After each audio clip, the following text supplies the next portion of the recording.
Leingak Chei Thangduna Leibagi Mahutta Irang Asi Loishinnaba Punna Hotnaminnasi HAINA BJP KHUNDRAKPA AC President MOIRANGTHEM DEBARATAN MEEYAMda appeal TOURAKLI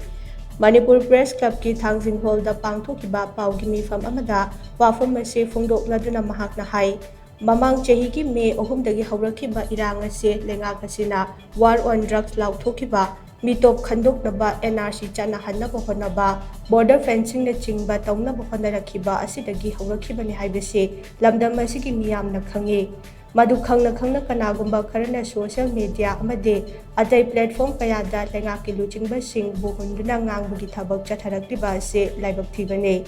Irang asina maram oiraga yum kaya tumkhre miyoi kaya gi punsi manghankhre amade miyoi kaya na relief camp ta leiduna awaba mayuknare Pumnamak asida ruling opposition khaidokpa lanai CSO amade miyoi kharana Leingak ta onsinduna chairaga Leibagi Mahutta amatu oina punsinduna Irang Asi Loishinnaba kuki khulai paiba singa chathariba su lauthoktaba umang wamang kokthokuna lokaina laisiliba sing tanthokpa poppy cultivation thingnaba amade NRC mapung fana chanahanaba punna hotnaminnasi HAINA mahakna makhatakhi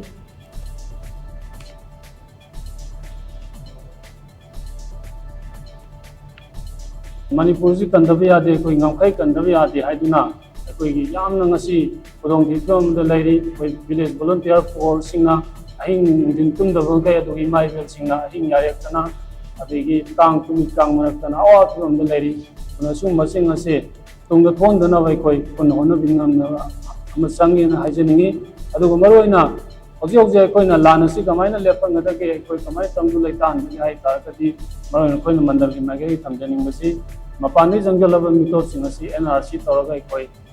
Makoi Maram Makoi Maram Dahlan Jiba Aduga Su Lokokpa Aduga Tongan Ba Koina Jangalaiba Sarkan Jangalaiba Tamaiba Sidai Koina Sazok Pidana Honoraga Koi Punna Koi Santi Anjalakan Hajaningi Doinana Siasum Lava Leingak Asi Loishinnaba Maruina Koi CM Biriana Pakal Piba Tabok Toram Sida Ayam Sazok Pina Bidana Wah kimathakta chaiba thangba duma go